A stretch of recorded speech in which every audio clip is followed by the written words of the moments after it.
Hey guys, welcome back to my channel dan balik lagi di spesial Halloween. Oke, jadi ini adalah video kedua dan video terakhir untuk menceritakan kisah-kisah misteri, kisah-kisah horor, cerita horor. Pokoknya aku akan ceritakan di sini dan bagaimana Halloween kalian bisa komen di bawah, apakah biasa aja, apakah party bareng temen-temen atau chill aja sama keluarga nonton-nonton film horor atau makeup-makeupan. Gimana Halloween kalian, boleh komen di bawah sini. Jadi di video kali ini aku akan menceritakan pengalaman dari teman aku yang tinggal di Jepang. Dan ini cukup seremnya karena dia punya sosok penjaga. Dan penjaganya ini lumayan sensitif sama boneka yang terkenal di Jepang itu, yang ini. Tanpa menunggu lama, kita langsung ke ceritanya sekarang.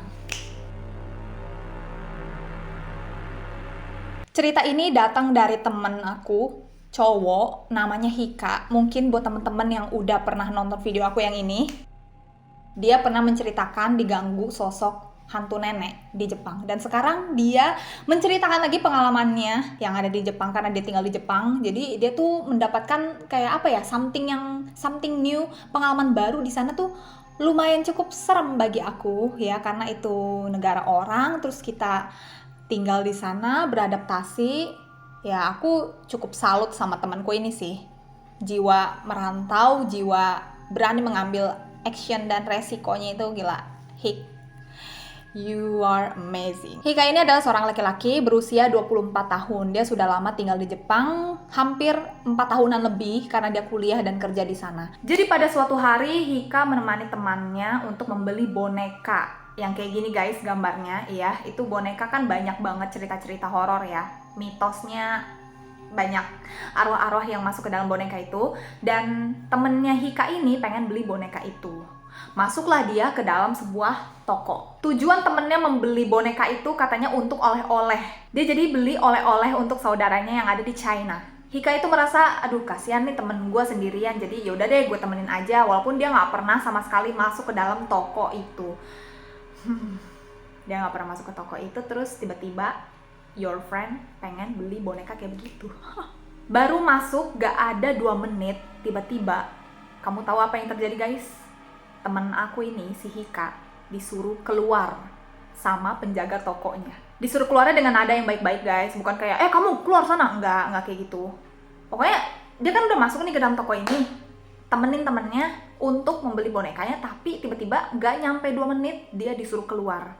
Gak tahu alasannya apa, tiba-tiba dia disuruh keluar, diusir gitu ya, bahasa kasarnya. Dan ternyata jeng, ini plot twist guys. Aku merinding kakiku. Ternyata si penjaga toko itu bisa ngelihat. Punya indera keenam bahasanya ya guys. Jadi si penjaga toko ini bilang ke temen aku yang namanya Hika, kamu kalau pengen masuk, tolong si penjaga kamu itu disuruh keluar, jangan disuruh masuk. Berarti selama ini, katanya sih guys, semua manusia itu punya penjaganya.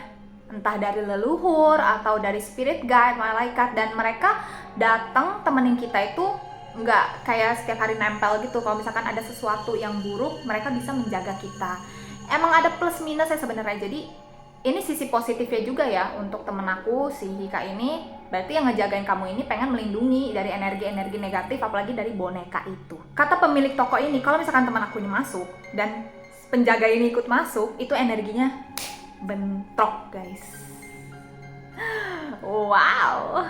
Kan Hika ini nggak tahu ya gimana cara komunikasi yang ngejagain dia, gimana caranya berkomunikasi dengan makhluk itu, apalagi yang nggak bisa kita lihat dengan mata langsung. Dan itu katanya leluhur ya guys, yang menjaga si Hika. Jadi akhirnya terpaksa Hika itu nunggu di luar toko. Dan ini guys, gara-gara dia masuk ke dalam toko itu, kan dia disuruh nunggu di luar. Tiba-tiba punggungnya itu ngerasa berat banget, kayak ada yang nyanderin. Dan ada yang nyanderin badannya ke belakang leher gua. Dan itu kerasa banget kayak tangan. Bentar, aku mau mencerna dulu. Jadi yang nyanderin dia itu tangan gitu, bukan kayak badan yang nemplok gitu, tapi kayak tangan gitu. Nah karena kekhawatiran si Hika ini, takut sesuatu yang buruk ya terjadi sama dia atau sama temennya, jadi akhirnya dia bilang sama temennya, gue nungguin aja di toko A. Karena si toko A itu jaraknya cukup jauh dari toko boneka itu. Semenjak dia ngejauh dari toko boneka itu, akhirnya Hika ini nggak merasakan apa-apa lagi. Dan akhirnya energi negatifnya itu sudah tidak dirasakan lagi sama Hika ya. Wow, sekian. Wow. Jujur aku rada merinding banget sih di bagian lutut aku ini pas ngedenger ceritanya. Gimana menurut kamu? Kamu pernah nggak punya pengalaman yang kayak gini? Boleh dong komen di bawah sini. Jadi kalau misalkan teman-teman suka melihat yang ada di dalam berita, itu tuh udah viral banget ya, maksudnya mitos dari si boneka itu ada yang ngejagain atau ada sesuatu, ada something wrong gitu loh yang ada di dalam boneka itu. Ini ngomongnya boros banget ya, astaga.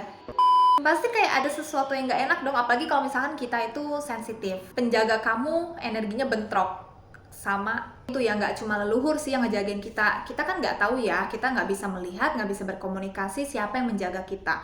Jadi buat temen-temen nih ya, apalagi kalau masuk ke dalam ruangan atau sebuah tempat yang dibilang apa ya, aku bingung ngejelasin guys. Pokoknya ada yang bilang nggak boleh ke gunung sembarangan, nggak boleh ke hutan sembarangan, nggak boleh masuk ke dalam rumah sembarangan. Yang dipercaya sama orang-orang itu ada energi negatif, mending kalian harus percaya, harus ikutin. Karena apa? We don't know what happen in the future. Terus juga buat temen-temen nih, aku mau ngasih tips kalau buat cewek-cewek apalagi ya, apalagi kamu tuh sensitif ya, mungkin peka sama hal kayak gituan dan kamu percaya. Tapi untuk orang yang nggak percaya sama hal seperti itu, mereka bodoh amat sih. Mereka kayak kurang peduli sama warning dari orang-orang sana. Tapi please banget guys, please banget dari cerita ini, kamu mau percaya atau enggak, tolong nurut, ikutin perintah dari sana. Kalau misalkan kamu cewek ini lagi datang bulan, lagi haid gitu ya, walaupun darahnya misalkan tinggal dikit nih, kita kan kalau mens itu kan semakin hari keempat atau kelima tuh udah mulai dikit tuh, tetap jangan ke gunung. Karena itu masih kelihatan gitu loh sama mereka, dan kita tuh dilihat kotor guys.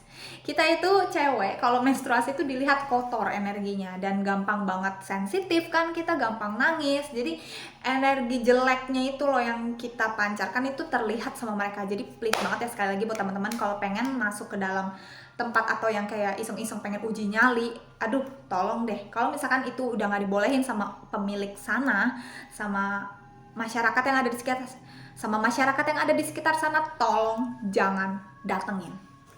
Jangan bandel, nanti sesuatu yang terjadi, sesuatu yang buruk datang, amit-amit ya guys. Kalau untuk pengalaman aku sendiri, jadi gini guys, aku ada cerita sedikit aja. Waktu SMK, kan udah lulus nih ya, kita perpisahan di Bali. Di Bali, kita tahu kan, terkenal kental banget sama mistis. Di saat itu, aku memang sudah tahu kalau Bali itu ya kita harus menghormati tradisi mereka, jangan macam-macam, jangan ngomong macam-macam, pokoknya udah jadi anak yang baik-baik saja. Kita nginep di sebuah villa dan ya teman-teman pada berenang, pada kayak bergadang, nongkrong di samping kolam renang, sedangkan aku nggak bisa tidur sampai malam, aku harus tidur di bawah jam 10 gitu. Tiba-tiba ya, aku sebenarnya udah pernah cerita sih ini di video lama, tapi itu kurang jelas karena backsoundnya terlalu kencang. Jadi aku ceritain lagi di sini ya. Siapa tahu teman-teman ada yang relate dan belum dengar cerita dari aku. Oke, back to the topic.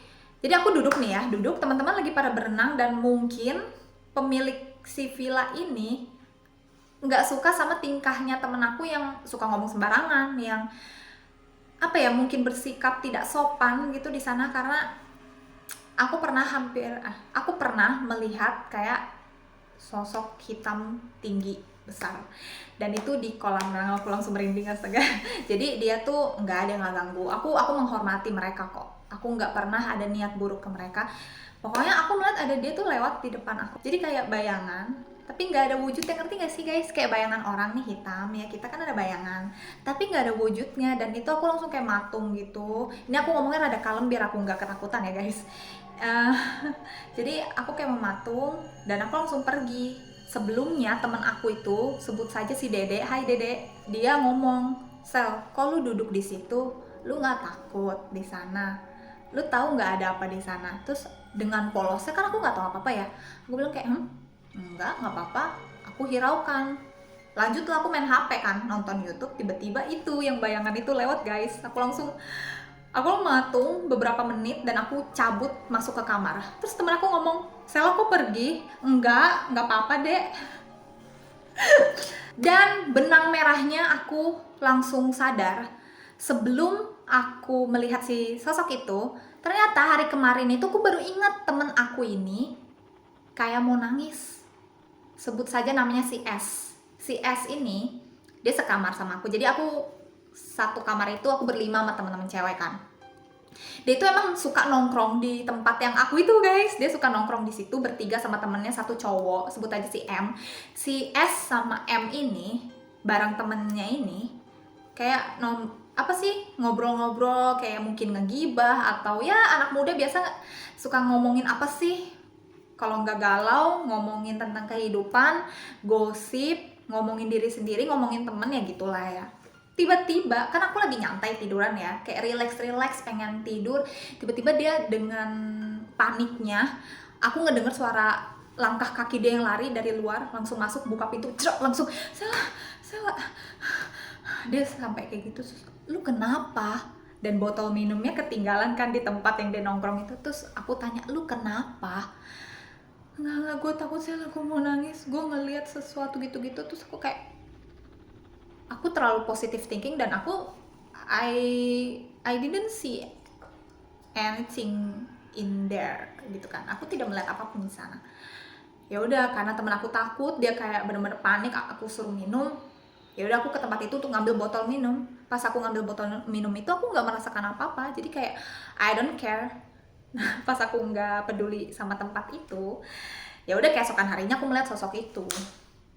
So menurut aku ya, ini pembelajaran juga untuk aku, mau dimanapun, apalagi kalau misalkan kamu tahu tempat itu terkenal dengan mistis ya, kental banget lah sama kepercayaan mereka, tolong hormati. Oke guys, sekian cerita dari temenku dan pengalaman aku sendiri. Teman-teman punya cerita nggak? Aduh, aku masih merinding guys, ini kaki aku merinding. Teman-teman masih ada cerita nggak kalau misalkan kamu pernah ke tempat sesuatu dan kamu nggak peduli gitu ya, I don't care, tapi ternyata kamu mendapatkan sesuatu karena melanggar gitu? Boleh komen di bawah, dan apa pembelajaran yang bisa aku ambil. Aku suka banget soalnya bacain komen-komen. Oke, thank you so much for watching guys, and once again, happy Halloween semuanya. Don't forget to like this video, comment down below, subscribe and share to your friends. Bye, see you on my next video.